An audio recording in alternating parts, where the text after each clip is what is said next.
Por falar em dinheiro, a Bíblia fala muito sobre dinheiro. Exato. Inclusive eu estava vendo no livro, acho que é o livro Generosidade, do pastor Arival, que ele fala um negócio que eu nunca tinha reparado. Acho que das 36 parábolas, 18 são sobre dinheiro, né? Mas às vezes dá a impressão que a Bíblia fala mais mal do que bem. Qual que é um ponto equilibrado sobre dinheiro com relação à Bíblia? E por que que a Bíblia parece pegar pesado, né? Não dá para um rico, é difícil entrar no reino do céu, o amor ao dinheiro é a raiz de todos os males. Então, a primeira coisa que nós temos que desmistificar é que a Bíblia não fala mal do dinheiro. O dinheiro é uma bênção. Sempre foi. Deus não proíbe a riqueza, Deus promove a riqueza. A Bíblia diz isso. A Bíblia diz que a alma generosa prosperará, riquezas e glórias vêm de ti. É Deus quem fortalece as nossas mãos para adquirirmos riqueza. Homens de Deus como Abraão, homens de Deus como Davi, como Salomão, Jó, foram homens ricos. Então, a riqueza não é pecado. Não é pecado. Agora, a Bíblia alerta sobre o perigo de confiar no dinheiro, de amar o dinheiro. O problema não é ter dinheiro, o problema é o dinheiro nos ter. O problema não é possuir dinheiro, é o dinheiro nos possuir. O problema não é a riqueza, o problema é a avareza. Então, quando eu coloco o dinheiro como um ídolo, como um Deus na minha vida, ele governa a minha vida, ele passa a ser meu patrão e não meu servo, ele passa a me usar em vez de eu usá-lo, ele é um grande problema, é a raiz de todos os males. Vamos pegar exemplo. Você pega o Brasil. O Brasil é conhecido nos últimos anos como o país da corrupção. A corrupção está instalada no DNA do Brasil. Então a cada eleição nova, você gera uma esperança, agora vai mudar. E você vê o histórico de corrupção se repetindo num ciclo vicioso. Eu pergunto a você, quem rouba? Está na pauta a questão do INSS. Quem está roubando esse dinheiro? É gente pobre que está precisando comer? Está roubando porque está passando fome dentro de casa, precisa de dinheiro para sobreviver? Não é. É gente que já está rico, que tem muito dinheiro, mas a ganância insaciável não permite que ele se satisfaça com o que ele tem. A Bíblia diz, a piedade com contentamento é grande fonte de lucro, mas o amor do dinheiro é a raiz de todos os males. A Bíblia não trata de forma negativa a riqueza. A Bíblia alerta veementemente contra a avareza, contra a ganância, contra a desonestidade, contra a corrupção, contra a forma errada de adquirir dinheiro. A riqueza adquirida com o trabalho e com a bênção de Deus é uma grande bênção. A riqueza adquirida com violência, com corrupção, com manejo das cortes para favorecer os corruptos e culpar os inocentes, Deus abomina isso. Tem um versículo, se não me engano, acho que é em Timóteo, né, que ele fala, né? Ordene aos ricos, né? Aí ele começa a falar uma série de coisas, né? 6,17. É isso aí? É isso ele aí. fala, né? Que não se corrompa, que seja rico em boas obras, né? E justamente isso, né? Não deixar que o dinheiro te domine, né? É interessante isso, né? Que tem um certo tabu de falar de dinheiro, né? Até por conta do dízimo também, né? Tem muito, vai dar dinheiro para pastor, né? Rola até pastor às vezes tem medo de falar de dinheiro dentro da igreja, por que razão? Por que razão? Porque, infelizmente, Duda, hoje tem muitos segmentos religiosos que exploram as pessoas em nome da fé, que transformam a igreja numa empresa particular, transformam o púlpito num balcão de comércio, transformam o evangelho num E já produto. tinha desde a época de Cristo isso, né? Na época de Cristo. Então, tem muita gente hoje fazendo da igreja uma espécie de franquia para ganhar dinheiro. Então, Deus abomina isso. Quando as pessoas usam mecanismos místicos, sincréticos, para arrecadar dinheiro, parece que o culto é feito para tirar o máximo possível de dinheiro do bolso das pessoas. Deus não pode aceitar isso, a Bíblia reprova isso. Então, nós repudiamos essa prática. Agora, existe a prática bíblica do dízimo. O dízimo é santo ao Senhor, ele não pertence a nós, ele tem que ser entregue. A Bíblia diz, roubará o homem a Deus, todavia vós me roubais. Em que te roubamos? Nos dízimos e nas ofertas. Então, quando eu retenho o dízimo, eu estou tirando aquilo que não é meu, pertence ao Senhor. Então, uma igreja bíblica séria, ela não tem problema com o dízimo. Ela não só entrega o que é de Deus, o dízimo, mas ela é generosa também nas ofertas. Agora, isso não é para enriquecer pastor. As igrejas bíblicas, o pastor não administra dinheiro, não.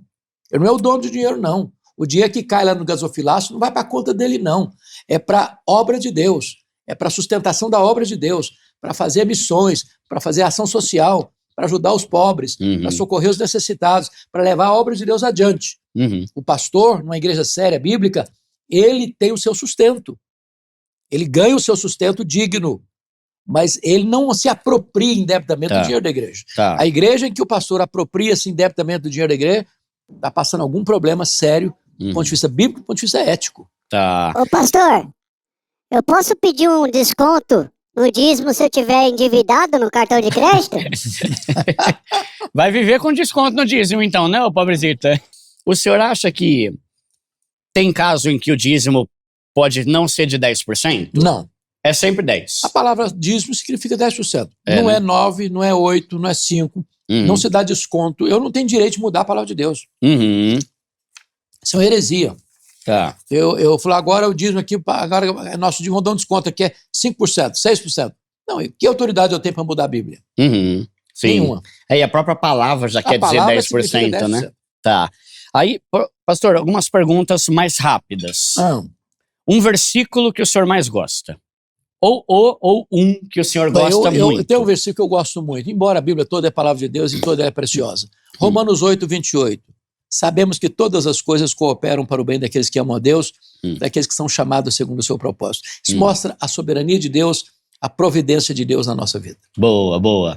Tem algum momento específico que você teve uma crise de fé? Algum momento que, caramba, esse... Ou que foi difícil? Eu não tive uma crise de fé, eu tive uma experiência com fé. Eu, quando fui estudar nos Estados Unidos, fazer meu doutorado, o recurso que eu tinha disponível não era suficiente para o meu sustento, da minha família, dos meus filhos. Então eu chego lá no Mississippi, Jackson, Mississippi, e eu e minha esposa limpar a escola, os banheiros de madrugada, eu e ela trabalhando, limpando banheiro, limpando vaso sanitário, limpando a quadra, para ganhar um desconto de $200 na mensalidade dos nossos filhos. E eu não vejo isso nenhum problema. Não me senti diminuído por isso. Todo o trabalho para mim é digno, desde lavar um banheiro, desde escrever um livro, desde pregar num congresso, numa cruzada para 50 mil pessoas. Para mim, todo o trabalho é digno. Mas chegou um momento em que os recursos não eram suficientes. Então eu tomei uma decisão. Falei, meu Deus, ou eu vou embora, ou eu peço que tu realizes na minha vida um milagre. E nós oramos a Deus, Senhor, se o Senhor quer que a gente fique aqui para fazer o doutorado, o Senhor nos abre uma porta. E quando eu terminei de orar, o telefone tocou. Eu recebi um convite para pregar numa conferência na Pensilvânia. Eu fui para lá sem dinheiro, um cafezinho no bolso. No último dia do congresso, a pessoa que dirigiu o congresso disse assim, o pastor Hernandes é estudante aqui na América, e todo estudante é duro. Não precisa ser profeta para falar um negócio desse, né? Então, eu saí daquele congresso, Duda, com $5.500 de oferta. Eu voltei chorando para casa. Meu carro estava quebrado na oficina, não tinha dinheiro para tirar o carro da oficina, não tinha dinheiro para pagar o seminário, não tinha dinheiro para pagar o aluguel, não tinha dinheiro para fazer compra para casa. Paguei as contas, fiz compra para casa. Na semana seguinte, um outro convite para pregar em New Hampshire. Eu estava pregando meu último sermão, quando vem uma pessoa atrás de mim e bota um bilhete dentro da minha Bíblia. Eu não sei o que está acontecendo com você, mas Deus tocou meu coração.